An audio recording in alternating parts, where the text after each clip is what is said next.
하나님 말씀 전하겠습니다.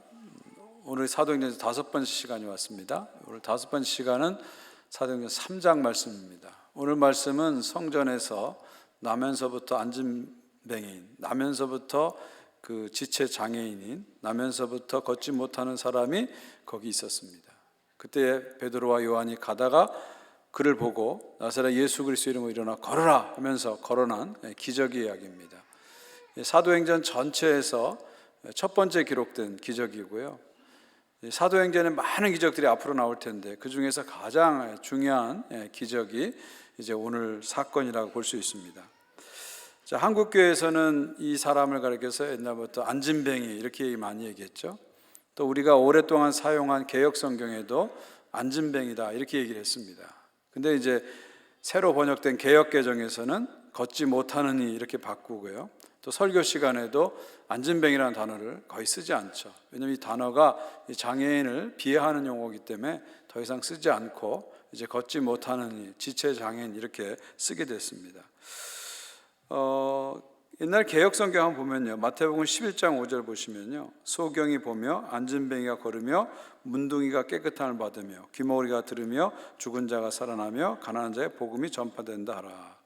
보시면 소경, 안진뱅이, 문둥이, 귀머거리 이런 단어가 있잖아요. 옛날 성경에 이렇게 다 있었어요. 사실 이런 단어들은 한국 사람들이 갖고 있는 장애인에 대한 어떤 비하의식, 차별의식이 반영된 용어라고 볼 수가 있겠죠. 장애를 가지신 분이 이것을 읽게 되면은 거룩한 하나님 말씀을 읽으면서도 마음에 불편함이 있었을 겁니다. 그래서 이것을 이제 개역개정에서는 새롭게 바꿨습니다. 같은 말씀을 개역개정으로 보면요, 11장 5절 맹인이 보며 못 걷는 사람이 걸으며 나병 환자가 깨끗함을 받으며 못 듣는 자가 들으며 죽은 자가 살아나며 가난한 자에게 복음이 전파된다 하라. 어떻습니까? 훨씬 낫죠. 훨씬 나아요. 저는 여기서 한 걸음 더 나가면 어떨까 하는 생각도 해봐요. 맹인을 시각장애인 이렇게 바꾸면 어떨까. 지금 사회에서는 맹인이란 말보다는 시각장애인이란 말을 많이 쓰거든요. 못 듣는 사람은 청각장애인, 다리 저는 사람, 못 걷는 사람은 지체장애인, 나병 환자는 한센인 이렇게 이제 바꾸면 더 좋겠죠. 왜냐하면 우리 생각에서 언어가 나오고 또 언어는 다시 또 생각을 지배하게 됩니다. 그래서 교회 안에서 장애인에 대한 비하의식, 차별의식이 반영된 용어들을 우린 가급적 쓰지 않고 없애버려야 됩니다. 우리가 성경을 지금 통독하고 있는데 레위기 19장을 보게 되면 거룩이 뭐예요? 거룩이 뭡니까? 거룩은 청각장애인을 비하하지 않고 시각장애인을 배려하는 것이 거룩입니다. 19장에 나오잖아요. 청각장애인을 비하하지 말라, 시각장애인을 배려하지 말라. 이것이 거룩이죠. 이것이 하나님을 경외하는 것이다. 레위기 19장에 나옵니다. 우리 장애인이나 비장애인이나 모두 완벽한 하나님의 피조물입니다. 하나님 나라의 동일한 유업을 받을 하나님의 자녀들입니다. 우리 항상 이런 생각을 가지고 이런 의식을 가지고 우리 크리스찬들은 살아야 합니다. 우리 교회 안에도 특별한 돌봄이 필요한 특수 아동과 청소년들을 위한 우리 한사랑부가 있습니다. 여러분 많이 관심을 가지시고 기도해 주시면 좋겠습니다. 지금 한 4주째 자원봉사자 광고가 나가는데 한 분 정도 들어왔다 그래요. 한 분 정도나 2분 정도 더 필요하다고 합니다. 여러분 가운데 감동 있으신 분은 많은 지원과 관심을 가져주시기를 부탁드립니다. 자, 다시 본문 속으로 들어가서 1절을 보시면요, 제9시 기도 시간에 베드로와 요한이 성전에 올라갈세. 자, 여러분 유대인들은 하루에 3번 기도했어요. 3시, 6시, 9시, 369, 3시, 6시, 9시 기도했어요. 유대인의 시간은 오늘날 시간으로 환산하려면 플러스 6을 하면 됩니다. 3시는 플러스 6을 하니까 오전 9시죠. 6시는 플러스 6을 하니까 12시 정오가 되는 거고요. 9시는 플러스 6을 하니까 15시, 오후 3시가 되는 거예요. 오후 3시가 되는 거죠. 지금 제 9시, 오후 3시에 지금 기도하러 베드로와 요한이 올라가는 거죠. 이 9시, 오늘 시간은 오후 3시죠. 이 시간은 성전에서 마지막 제사를 드리는 시간이에요. 그래서 이때에 맞춰서 마지막 기도가 열리게 되는데요. 이 3가지 기도 시간 중에 가장 많은 사람들이 모이는 시간이 9시 기도 시간이라고 합니다. 그래서 지금 베드로와 요한은, 사도 베드로와 요한은 이제 성전에 올라가는 거예요. 왜 가죠? 기도하러 가는 겁니다. 제사 드리러 가는 건 아니에요. 왜냐하면 십자가의 제사로, 예수님의 십자가의 제사로 더 이상의 레위기에 나오는 동물 희생 제사가 필요 없게 됐잖아요. 제사 드리러 가는 건 아니고요, 기도 시간에 맞춰서 이제 기도하러 베드로와 요한이 올라갑니다. 2절을 보세요. 나면서 못 걷게 된 이를 사람들이 메고 오니 이는 성전에 들어가는 사람들에게 구걸하기 위해서 날마다 미문이라는 성전문에 두는지라. 자, 나면서 못 걷게 된 한 사람이 지금 등장하죠. 4장을 보게 되면 이 사람 나이가 나오죠. 40여세였다. 약 한 40대 정도 되는 분이에요. 그러니까 40년 동안 이 사람은 한 번도 일어나서 걸은 적이 없었던 것이죠. 그리고 이 사람은 매일 성전에 옵니다. 왜 매일 성전에 오죠? 기도하러 오는 건가요? 예배하러 오는 건가요? 아니죠. 구걸하기 위해서 옵니다. 구걸하기 위해서 옵니다. 스스로 걷지 못하기 때문에 어떤 사람들이 성전 미문 앞에 이 사람을 가져다 놨다 그랬어요. 데려다 놨다 그랬어요. 그럼 일종의 뭐랄까요? 앵벌이를 시킨 거죠. 앵벌이를 시킨 거죠. 가족들이 그렇게 할 수도 있을 것이고요. 아니면 주변에 어떤 사람들이 이렇게 나쁜 생각하고 이 사람을 앵벌이 시킬 수도 있을 거예요. 어쨌든 이 사람은, 다른 사람들은 예배하기 위해서 성전에 오는데, 기도하기 위해서 성전에 오는데, 이 사람은 어떤 의미에서 타의에 의해서 비즈니스를 하기 위해서, 사실 일을 하기 위해서 이 자리에 앉아 있는 것입니다. 이날도 아무런 희망도 없이 누군가 위해서 그 자리에 앉히고 또 타성에 빠져서 또 구걸을 하고, 이런 삶을 이제 그날도 살게 된 것이죠. 그런데 그날은 전혀 기대치 않은 일이 이제 벌어지게 되죠. 3절을 보십시오. 그가 베드로 요한이 성전에 들어가려 함을 보고 구걸하거늘. 자, 구걸하기 위해서 온 이 사람이 성전에 기도하러 온 베드로 요한을 이렇게 보게 됩니다. 왜 보았을까요? 구걸하기 위해서 본 거죠. 그러니까 뭐 한국식으로 하면 한 번 좀 슉 하고 이렇게 바라본, 한 번 좀 하고 이렇게 한 번 좀 바라본 것이죠. 여러분, 예수님 당시의 유대인들은요, 이 구제를 되게 중요하게 생각했어요. 왜냐하면 모르고 지은 죄는 제사로 해결되지만 알고 지은 죄는 구제로, 선행으로 해결해야 된다, 이런 믿음을 가지고 있었거든요. 여러분, 레위기를 읽어보면 속죄 제사가 많이 나오는데, 속죄 제사는 언제 드려요? 부지 중에 지은 죄라고 분명히 못 박아놨거든요. 속죄 제사는 부지 중에 지은 죄, 알지 못하는 죄를 제사 드리는 게 속죄 제사예요. 그러니까 알지 못하고 지은 죄는 제사로 해결하면 돼요. 근데 알고 지은 죄는 어떻게 해결해요? 선행으로 해결해야 된다고 유대인들은 당시 이렇게 믿었습니다. 특별히 선행 중에서 가장 중요한 선행이 이제 구제라고 본 거죠. 가난한 사람을 구제하는 것이 아주 중요한 선행이라고 본 겁니다. 그래서 마지막 날에 하나님께 심판을 받을 때 내가 알고 지은 죄에 무게하고 내가 한 선행, 구제의 무게를 대가지고 선행이 더 많으면 구원을 받는다, 이런 믿음을 가지고 있었던 거예요. 그래서 당시 유대인들은 가난한 사람을 구제하는 것을 종교적 경건에 아주 중요한 행위로 여겼고 열심히 했습니다. 특별히 성전에 오는 사람들은 더더욱 구제를 열심히 했어요. 그러니까 구걸하는 사람 입장에서는 이곳이 가장 좋은 곳이죠. 가장 좋은 곳이죠. 이런 비즈니스에서 제일 중요한 게 뭐예요? 로케이션. 그렇죠. 첫째도 로케이션, 둘째도 로케이션이 중요하잖아요. 이 구걸도 비즈니스로 본다면 이 성전은 최고의 로케이션이 되는 거죠. 그래서 많은 거린들이 이제 성전 입구에 있으면서 성전에 오는 사람들에게 구걸을 하는 그런 것이 당시에 그 예루살렘 성전의 모습이었다, 이렇게 보시면 됩니다. 4절을 보세요. 베드로가 요한과 더불어 주목하여 이르되 우리를 보라. 자, 이번에는 베드로 요한이, 이 거린이 베드로 요한을 봤어요. 구걸하기 위해서. 그랬더니 베드로 요한이 또 봅니다. 근데 그냥 보지 않고 주목하여 본다 그랬습니다. 원문을 보니까 3절에 보다하고 4절에 보다는 동사가 다르더라고요. 이 4절에 주목하여 본다는 것은 대충 본 게 아니라 아주 깊이 응시하는 겁니다. 응시하는 거예요. 사랑을 가지고, 관심을 가지고, 눈을 맞추고 응시하는 것을 말합니다. 주목하고 응시를 한 거예요. 그러면서 뭐라고 말합니까? 우리를 보라, 우리를 보라, 이렇게 초대합니다. 5절을 보십시오. 그가 그들에게서 무엇을 얻을까 하여 바라보거늘. 바라봅니다. 왜 바라봅니까? 무엇을 얻을까 해서 바라봅니다. 무엇을 얻을까 해서 바라봅니다.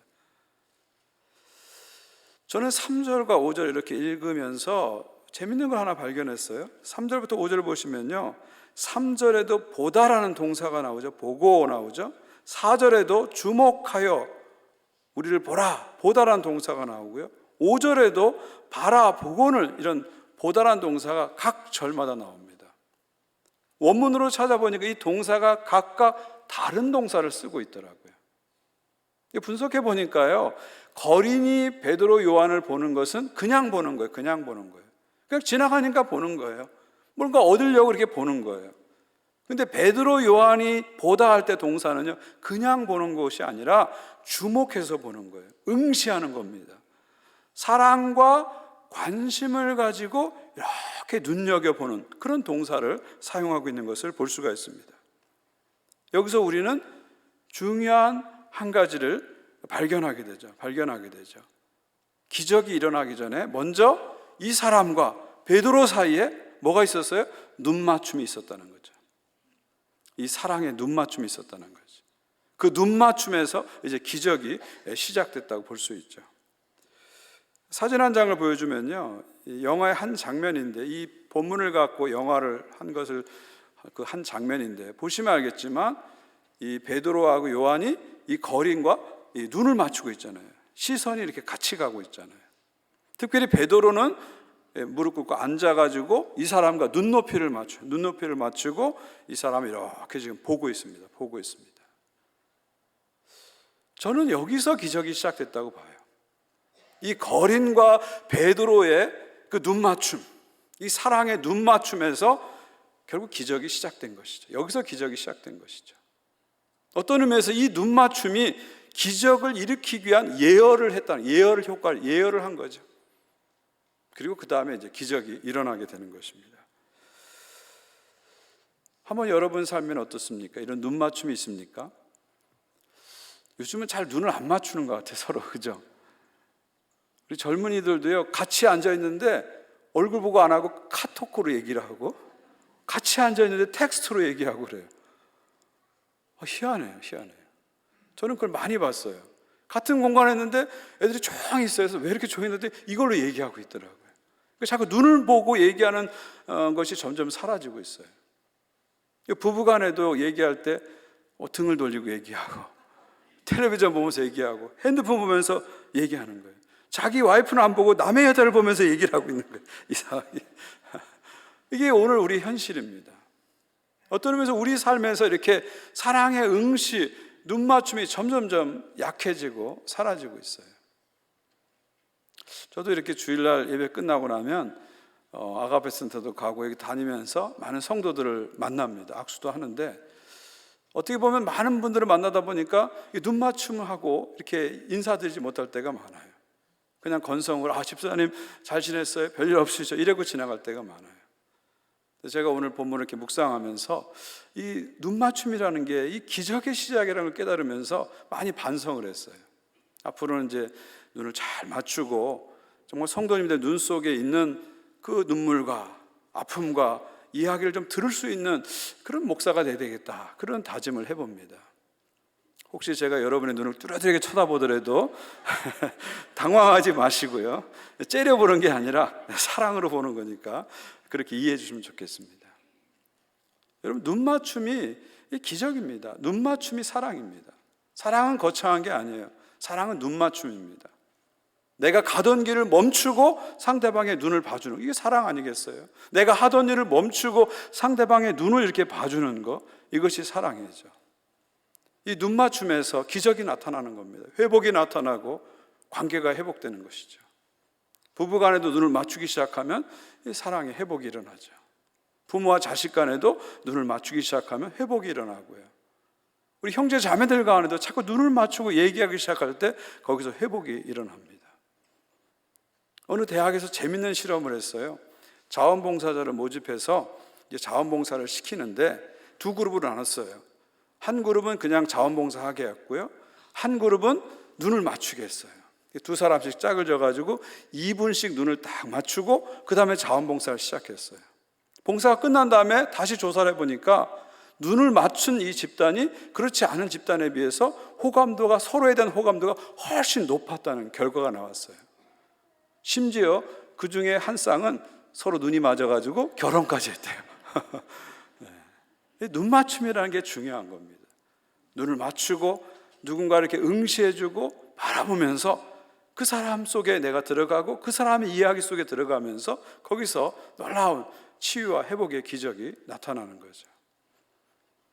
한번 서로를 이렇게 봐주십시오. 이렇게 한번 연습을 했으면 좋겠어요. 이렇게 특히 부부간에 좀 눈을 좀 봐주세요.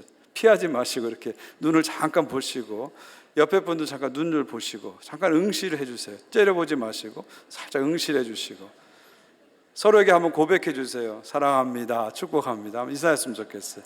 사랑합니다. 축복합니다. 예. 이제 앞으로 우리 교회에서는 자꾸 눈을 맞추는 이런 운동이 일어날 것 같습니다. 할렐루야. 자, 6절로 가보겠습니다.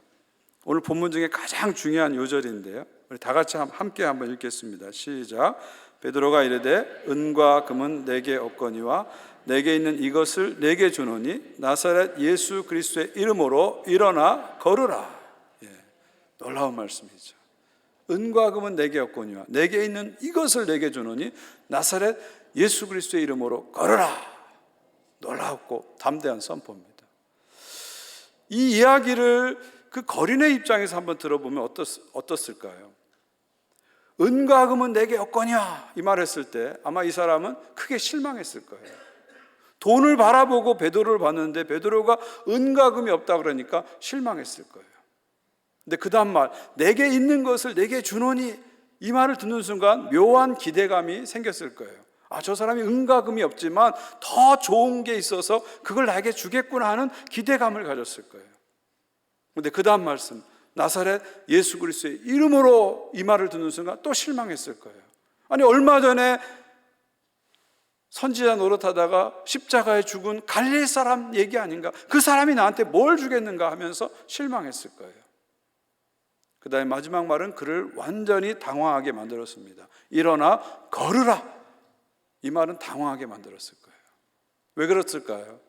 이 사람은 지난 40년 동안 한 번도 이 말을 들어본 적이 없어요. 이 사람을 낳아준 어머니도 이 사람을 향해서 일어나 걸으라 이 말 한 적이 없거든요. 못 걷는 걸 알기 때문에. 주변에 그 누구도 이 사람을 향해서 일어나 걸으라 이 말을 한 적이 없는데 난생 처음으로 일어나 걸으라 이 말을 듣게 된 거죠. 베드로는 태어나서부터 한 번도 일어나서 걷지 못한 장애인에게 담대하게 외치죠. 나사렛 예수 그리스도의 이름으로 일어나 걸으라. 예수 이름으로 일어나 걸어라. 이게 무슨 말입니까? 예수님의 권위를 의지하고 예수님의 능력을 의지하고 이 말씀을 선포한 겁니다. 복음서를 보게 되면 예수님은 사람들이 일어나 세울 때 그냥 말씀하셨잖아요. 중풍병자에게 뭐라고 했어요? 내 상을 들고 일어나 가라. 그냥 그렇게 말씀하셨어요. 왜냐하면 예수님은 누군가의 권위를 의지할 필요가 없거든요. 누군가의 능력을 의지할 필요가 없거든요. 베드로는 다릅니다. 베드로는 스스로의 능력으로 사람을 고칠 수 없어요. 오직 예수님의 이름으로만 가능한 거죠. 그래서 예수의 이름으로, 예수의 능력으로, 예수의 권위를 의지해서 일어나 걸어라 이렇게 선포한 것입니다. 내게는 은과 금은 없지만, 내게는 세상적인 재물은 없지만, 내게는 세상적인 권력은 없지만, 나는 세상적인 힘은 없지만, 나는 세상적인 인기는 없지만 내게 있는 것 예수의 이름이 나에게 있다. 나는 이 예수의 이름을 의지하고 당신에게 말하느니 일어나 걸어라 선포한 거죠. 이 놀라운 선포, 이 담대한 선포를 통해서 놀라운 기적이 나타나는 것입니다. 7절과 8절을 보니까 베드로는 선포만 하지 않고 그 사람에게 손을 내밀고 그 사람 오른손을 잡아서 일으켜 세웁니다. 여러분, 기적은 예수님의 이름으로 나타났지만 결국 그 사람을 일으킨 것은 누구예요? 베드로의 손을 통해서 일으킨 겁니다. 예수의 이름으로 기적을 행하셨지만 하나님께서는 베드로의 손을 사용해서 그 사람을 일으켜 세운 거죠. 그러자 그 사람의 발과 발목에 힘이 생기기 시작합니다. 한 번도 사용하지 못했던 이 발과 발목에 힘이 생기기 시작합니다. 그래서 서게 되고 걷게 되고 나중엔 뛰게 되고 그리고 다니면서 성전에 들어가서 할렐루야를 외치면서 하나님을 찬양하게 되죠. 얼마나 놀라운 광경입니까? 여러분 눈앞에서 이런 광경이 펼쳐졌다면 우리는 정말 놀랐을 거예요. 그래서 누가는 10절에서 이 광경을 이렇게 표현하죠. 심히 놀랍게 여기며 놀라니라. 놀라다를 2번 쓰는 거예요. 얼마나 놀랐으면 2번 쓰겠어요. 심히 놀랍게 여기며 놀라니라. 저는 오늘 이 본문의 사건을 이렇게 묵상하면서 이 거린보다는, 이 장애인보다는 베드로에게 자꾸 눈이 가더라고요. 저의 마음속에는 이 본문을 읽으면서 이 사람이 벌떡 일어난 기적보다는 베드로의 입에서 나사렛 예수 그리스도의 이름으로 일어나 걸으라, 이 선포를 하는 것이 저에게는 기적처럼 이렇게 느껴졌어요. 여러분 한번 생각해 보세요. 베드로는 50일 전만 해도 예수님의 이름을 부인했던 사람입니다. 아주 작은 소녀 앞에서도 예수님을 모른다고 한 사람이에요. 예수님의 이름을 부인했어요.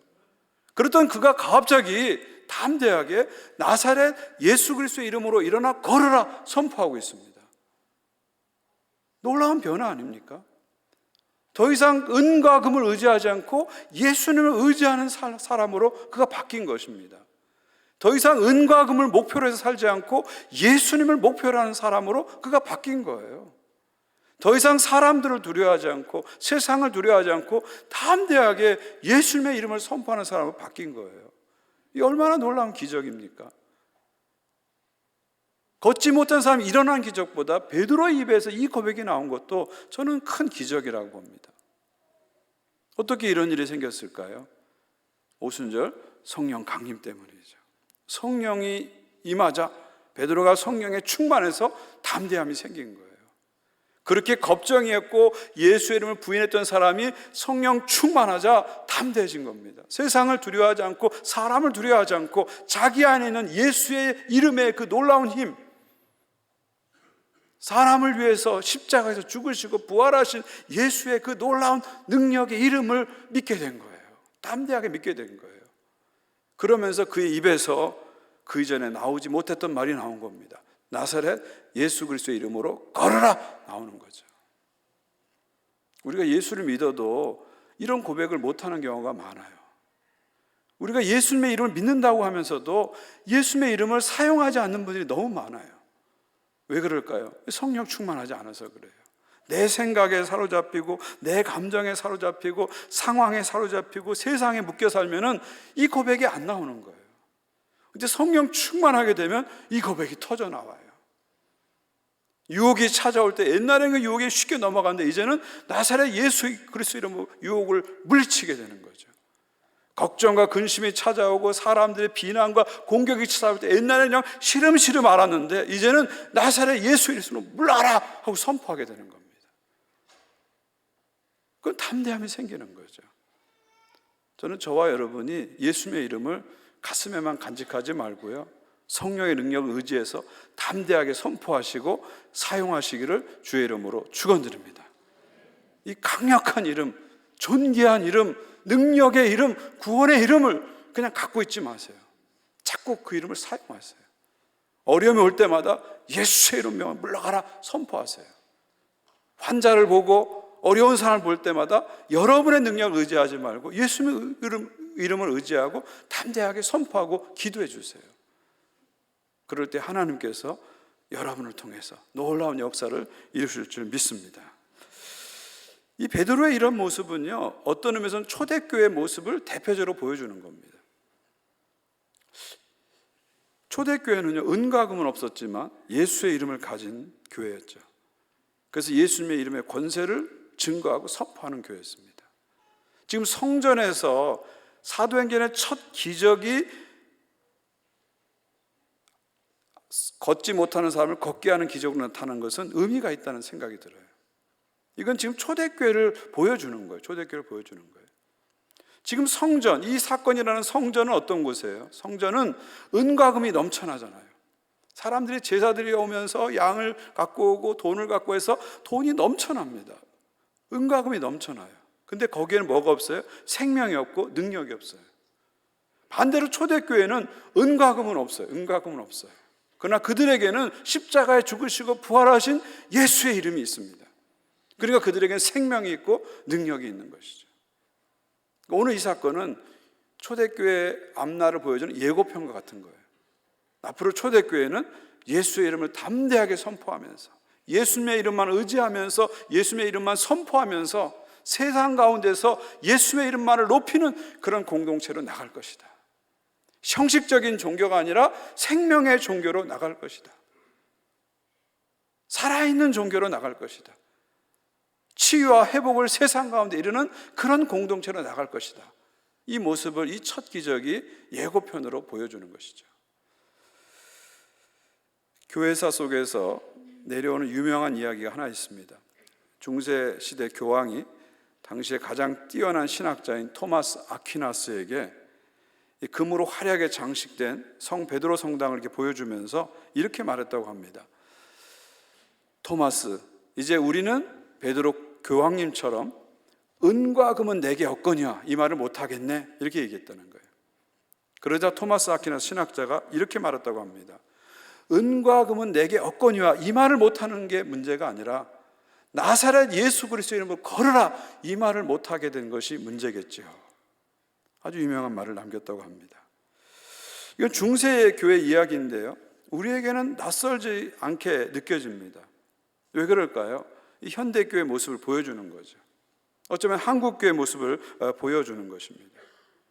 우리 한국교회가 은과 금이 있는데 예수의 이름이 사라진 교회가 아닌가, 우리는 스스로 반성하게 됩니다. 1960년대, 70년대, 80년대까지 은과 금은 부족했지만 정말 예수님의 이름을 간절히 의지하는 그런 뜨거운 공동체였는데, 어느 순간에 교회에 은과 금이 생기기 시작하면서 예수님을 의지하기보다 은과 금을 더 의지하는 교회로 바뀌어가는 것이죠. 서대문에 천막을 치고 시작한 교회였는데, 저 피난민들이 와서 벽돌 한 장 싸면서 세운 교회였는데, 어느 순간에 대형 교회가 생기고 초대형 교회가 생기면서 한국교회가 예수님의 이름을 의지하고 선포하는 교회가 아니라 은과 금을 잘 의지하고 잘 유지하는 그런 교회로 바뀌어가고 있는지 않은가, 그런 반성을 해봅니다. 그러다 보니까 이 은과 금이 많은 교회를 자식들에게 물려주기 위해서 세습을 강행하고, 교단의 법인데 그것도 어기고, 또 교단은 그 교회가 은과 금이 너무 많으니까 그걸 용인해주고, 이런 불상사들이 일어나지 않는가. 그러면서 영적인 힘이 점점 약해지고 있는 것이죠. 여러분, 교회의 목적은 은과 금을 늘리고 은과 금을 잘 관리하는 데 있지 않습니다.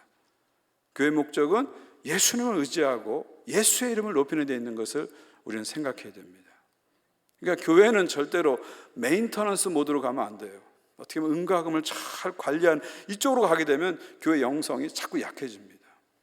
메인터넌스 모드가 아니라 미션 모드로 가야 됩니다. 어떻게 하면 예수님을 더 의지하고 예수의 이름을 더 높이고 예수의 이름을 더 전파할까, 여기에 방향을 잡힐 때 영적으로 교회가 살아나는 것이죠.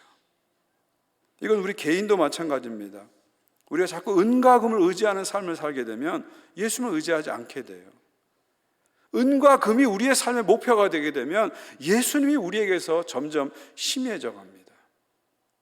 그러면서 우리의 신앙생활을 자꾸 편한 쪽으로만 하려고 해요. 편안하게 신앙생활하고 부담 없이 신앙생활하고 희생하고 헌신하는 건 자꾸 멀어지게 되는 거죠. 근데 여러분, 기독교 신앙은 특이한 것이 뭐냐면 편하게 믿는 방법을 찾으면 찾을수록 기독교 신앙은 점점 약해집니다. 유럽 교회를 보세요. 북미 교회를 보세요. 한국 교회를 보세요. 편하게 믿는 방법을 자꾸 찾으니까 점점점 나중에는 형체도 없이 사라져 버리게 되는 것이죠. 은과 금이 아니라 예수님의 이름. 은과 금을 의지하는 신앙이 아니라 예수님의 이름을 의지하는 신앙. 은과 금이 목표가 아니라 예수님의 이름이 목표고 그 이름을 높이고 그 이름을 선포하는데 목숨을 거는 신앙. 이것이 참된 기독교 신앙이죠. 저는 저와 여러분이 그런 신앙을 다시 회복할 수 있기를 주님의 이름으로 축원드립니다. 여러분, 우리는 예수의 이름을 가진 사람들이에요. 예수님 우리와 함께하고 계세요. 은과 금이 없다고 해서 우리는 좌절하고 낙심하지 않아요. 왜냐하면 우리에게는 예수의 이름, 가장 귀한 이름, 구원의 이름, 능력의 이름, 존귀한 이름, 예수의 이름이 있기 때문에 담대합니다. 어려움이 와도 예수의 이름 때문에 우리는 담대한 거예요. 힘든 일이 생겨도 예수의 이름으로 해석하고 치고 나갈 힘이 우리에게 있는 것입니다. 은과금 때문에 비교하고 시기하고 좌절하고 그런 인생을 살지 않고 예수의 이름 때문에 감사하고 도전하고 치고 나가는 삶, 이것이 믿음의 삶입니다.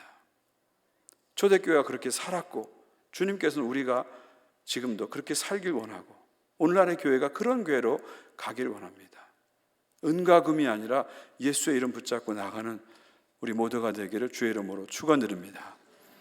마지막 한 가지, 한 영상을 보면서 오늘 설교를 마치려고 하는데요, 제가 요즘 구독하는 채널 중에 위라클이라는 채널이 있어요. 위라클. 이 박위라는 청년이 하는 유튜브 채널이에요. 그 사람의 이름이 위거든, 한자예요. 위인데 위의 기적, 위 미라클에서 줄여서 위라클이라는 채널입니다. 이 청년은 대학을 졸업하고 외국계 그 패션 회사에 어렵게 취직을 했어요.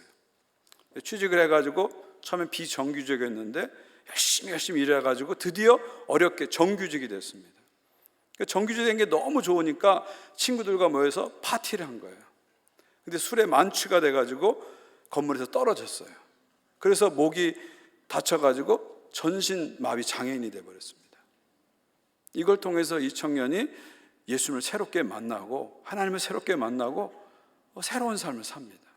장애를 가졌는데도 아주 밝게 삽니다. 그리고 자신의 그런 삶을 유튜브로 방송하기 시작하고요, 거기서 신앙도 증거합니다.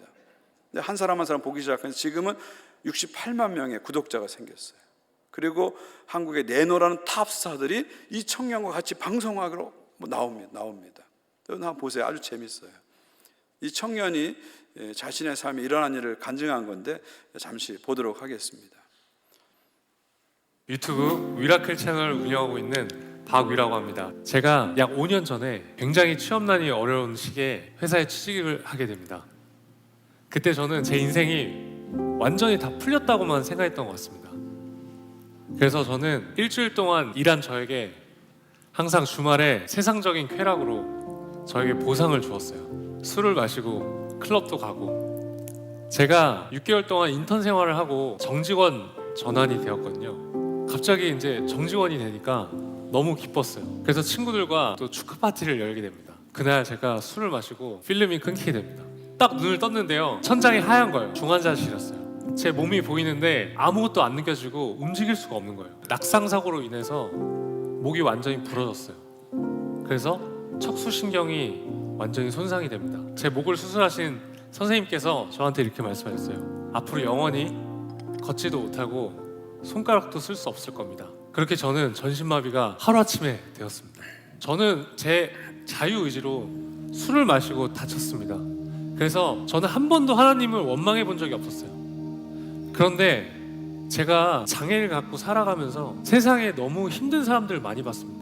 하나님은 공평하다고 하는데 제 눈에는 세상이 하나도 공평하지 않은 거예요. 자기 의지랑 상관없이 태어날 때부터 장애가 있고 또 수많은 요인으로 인해서 고통받는 사람들, 전 하나님께 따졌습니다. 왜 그 사람들 그렇게 내버려 놓으시는 거예요? 아니 공평하신 하나님이시라는데 그 사람들 어떻게 해요? 그 질문을 한 걸 까먹고 살다가 한 3일이 지났어요. 화장실에 있는데 갑자기 마음으로 딱 떠오르는 거예요.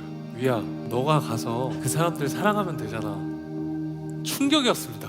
반문할 수가 없는 거예요. 저는 여태까지 사랑해야 될 대상은 내 가족, 내 친구, 주변인들이라고 생각했어요. 근데 하나님은 내 주변인들을 넘어서 너가 생각하는 그 사회적 약자들, 네가 가서 사랑하라는 거예요. 그러면서 하나님께서 저한테 사랑에 대한 원리를 깨닫게 해주셨습니다. 여러분, 우리는 지금 사실 돈이면 다 되는 자본주의 사회에서 살고 있죠.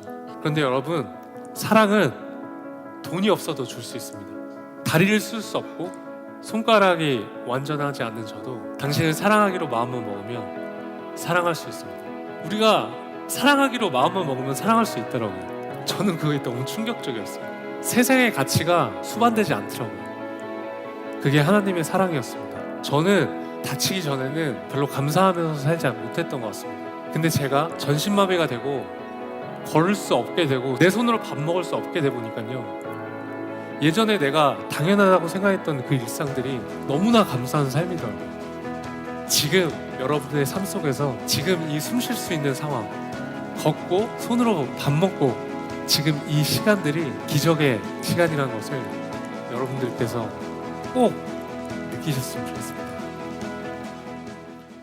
예, 그렇습니다, 여러분. 걷지 못한 사람이 빨떡 일어나서 걷는 것만 기적이라고 생각하지 마십시오. 걷지 못해도 예수의 이름으로 감사하며 살면 그게 기적이라고 저는 믿습니다. 내가 비록 걷지 못하고 어렵고 힘들지만 그 상황 속에서 나보다 더 어려운 사람의 눈동자를 바라보고 그 사람들에게 손을 내밀며 소망을 주는 삶을 살아가는 이 청년이 결국 기적의 삶이 아니겠습니까? 은과 금이 넘쳐나는 대박나는 삶은 아니지만 소박한 나의 삶 속에 주님이 계신 걸 믿고 예수의 이름 의지하고 살아가는 그 삶이 기적의 삶이고 믿음의 삶이라고 믿습니다. 한 주간 살아가시면서 예수의 이름, 은과 금이 없어도 예수의 이름 의지하면서 예수의 이름으로 승리하시는 한 주간 되시기를 주의 이름으로 축원드립니다.